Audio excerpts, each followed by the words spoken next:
대한민국은 이제 손흥민 원맨팀이 아니다. 계속되는 축구 산업의 투자로 인해 뛰어난 재능들이 쏟아져 나오기 시작했고, 이제는 유럽 빅클럽에서 뛰는 해외 파리그들이 대한민국 축구를 대표하고 있다. 김민재는 전 세계 최고의 센터백으로 바이에른 뮌헨에서 핵심 수비수로 뛰고 있지만, 오늘 경기에서 주목해야 할 선수는 단언코 PSG의 이강인이었다. 이강인은 유럽 최고의 발기술과 드리블 능력으로 스페인 시절부터 그 재능을 각광받았으나 득점력에 있어서는 조금 처지는 선수라는 평이 많았다. 하지만 이번 튀니지 전 체력 관리로 인해 결장한 손흥민을 대신해 두 골을 때려박으며 그 여론을 잠재웠다. 이강인은 패스와 킥을 통해 아프리카의 강호 튀니지를 완전히 농락했다. 시즌 초 부상으로 인해 약간의 부침을 겪었던 이강인이었지만 이제 그는 우리가 알던 유럽 최고의 테크니션으로 다시 돌아왔다. PSG는 하루빨리 이강인이 클럽으로 복귀하기를 바라고 있을 것이다. 최근 역대급 부진을 겪고 있는 파리를 구원해줄 인물은 이강인밖에 없다. 지난 13일 클린스만 감독이 이끄는 한국 축구 국가대표팀이 튀니지를 상대로 4대0 대승을 거두었습니다. 서울 마포구 월드컵 경기장에서 열린 이 경기는 한국 홈 관중들의 굉장한 응원 속의 친선전임에도 불구하고 그 열기가 엄청났는데요. 클린스만은 최근 고민이 많았습니다. 한국에 머무르지 않으며 해외에서 화상통화로만 모든 업무를 해결하며 자택 근무형 감독이라는 조롱을 받았고, 부임 이후 답이 없어 보이는 성적 부진의 국내 한국 팬들의 여론은 그야말로 최악이었는데요. 심지어 클린스만은 굳이 중요하지도 않은 경기에서 계속 손흥민을 기용하며 체력을 갈아버렸고, 최근 리그 우승 경쟁을 하고 있는 토트넘 팬들에게 빈축을 사기까지 했습니다. 계속해서 대한민국 대표팀의 성적이 나아지지 않자 결국은 경질여론까지 생기기 시작했고, 그렇기 때문에 클린스만 감독에게 있어 이번 친선 두 경기는 반드시 잡아야만 하는 경기였습니다. 하지만 두 번째 경기인 베트남과는 다르게 첫 번째 친선 경기인 튀니지는 절대로 쉽지가 않은 상대였는데요. 튀니지는 피파 랭킹 29위에 올라있는 아프리카의 절대 강호이고, 한국과 피파 랭킹 계단이 고작 3단계 밖에 차이 나지 않을 정도로 이 두 팀은 A매치 첫 경기에서 굉장한 호적수를 만났다고 볼 수 있었습니다. 하지만 이 경기를 앞두고 대한민국 대표팀의 불운이 닥쳤는데요. 지난 몇 년간 국가대표와 클럽을 번갈아가며 모든 경기에 선발 출전했던 손흥민은 거의 시즌 내내 부상을 안고 경기에 뛰어왔으며, 그렇기 때문에 이번 시즌 그 여파가 찾아와 다리에 과부하가 걸리기 시작했습니다.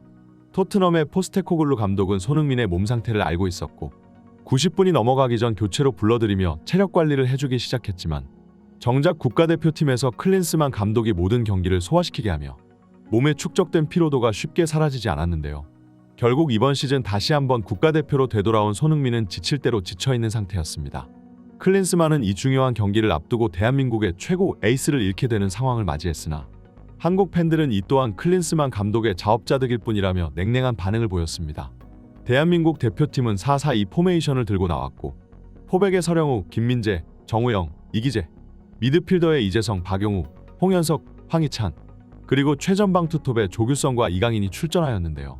포메이션 표기상으로 이강인은 조규성과 같이 투톱으로 나와있지만 사실 이강인 그보다 한 칸 더 내려선 세컨톱 혹은 공미 자리에 프리롤 역할을 맡게 되었고, 이는 지금까지 손흥민이 국가대표팀에서 맡아왔던 역할이었기 때문에 클린스만은 이번 경기에서 이강인이 손흥민의 빈자리를 완벽하게 메워주기를 기대하고 있었습니다. 하지만 부임 이후 단 한 번도 만족스러웠던 경기를 보여주지 못했던 클린스만호답게 전반전 엉성한 경기력으로 인해 튀니지를 상대로 공을 지배하지 못했는데요. 튀니지는 측면에 최대한 많은 선수들을 배치시키며 대한민국 대표팀의 후방 라인을 위협하고자 했고, 실제로 전반전 상당히 좋은 찬스들을 잡으며 대한민국 대표팀의 골문이 위협당했는데요. 하지만 이날 튀니지의 모든 공격을 저지시킨 것은 결국 김민재였습니다.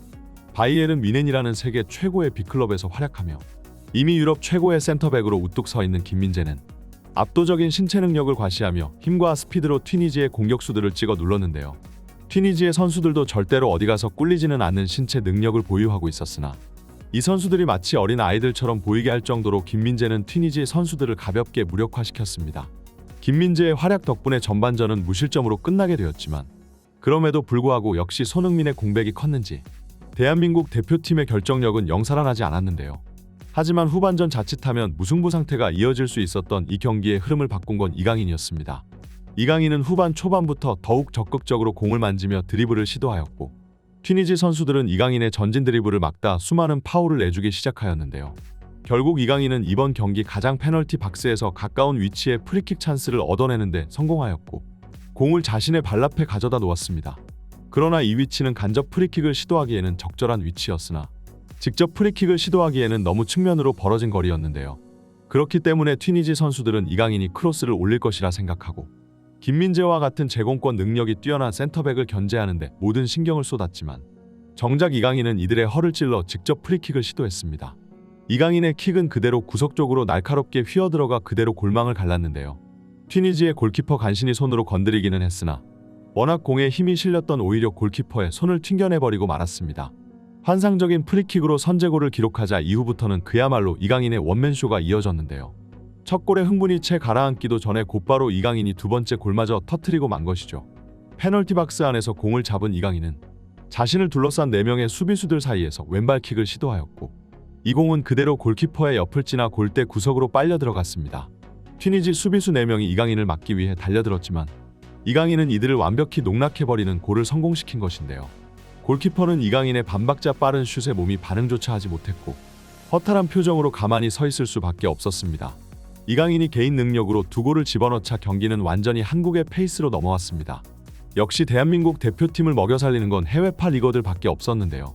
후반 66분 코너킥 상황에서 김민재는 압도적인 제공권으로 크로스를 머리로 받아 살짝 돌려놓았고 이 공은 튀니지의 수비수 야신 마르야의 몸에 맞고 들어가 3대0까지 스코어가 벌어졌습니다.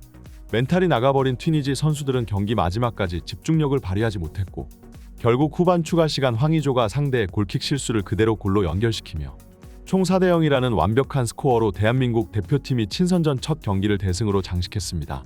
오늘 이 경기는 그야말로 이강인을 위해 준비된 무대라고 볼 수 있었는데요. 손흥민의 빈자리를 완벽하게 메꾸며 경기를 개인 능력으로 뒤집어버렸고 훗날 손흥민이 은퇴했을 때도 여전히 대한민국 축구의 미래는 밝다는 것을 보여줬습니다. 부진한 성적으로 경질 논란까지 일었던 클린스만 감독은 부임 후 홈경기에서 마침내 첫 승을 따내고야 말았는데요. 하지만 그럼에도 불구하고 여전히 클린스만 감독의 능력에 대한 의구심은 사라지지 않습니다. 일단 한국에 머무를 생각이 없이 해외에서 화상통만을 이용해 업무를 처리하는 것은 감독으로서의 기본적인 마인드부터 글러먹었다고 볼 수 있으며 이번 튀니지전도 대승으로 경기를 끝마치기는 했으나 전반전 대한민국 대표팀의 최전방 조직력은 그리 만족스럽지 않았고 들려오는 소식에 따르면 이강인이 경기 도중 클린스만 감독에게 요청해 자신의 포지션 위치를 수정해달라고 직접 건의까지 했다는데요. 결국 클린스만 감독은 선수에게 직접 지적받을 만큼 전술가로서는 그리 뛰어난 모습을 아직도 보여주지 못하는 중이며 이번 대승에도 불구하고 국내 팬들의 여론은 썩 나아지지 않았다고 볼 수 있습니다. 결국 클린스만이 계속해서 감독직을 이어나가기 위해서는 이번 튀니지 전뿐만이 아니라 앞으로 다가오는 아시안컵에서도 결과를 내야 할 텐데요. 이제 대한민국 대표팀은 잠깐의 휴식을 치룬 뒤 두 번째 경기인 베트남전을 준비하게 됩니다. 이 경기에서도 다시 한번 이강인의 환상적인 드리블을 구경할 수 있을지 그리고 손흥민이 부상에서 완벽하게 회복되어 경기에 출전할 수 있을지 한국 축구 팬들은 지켜보는 것이 좋을 것 같네요. 이번 영상을 여기서 마치겠습니다.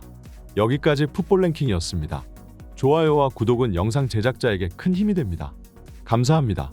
다들 즐거운 하루 보내세요.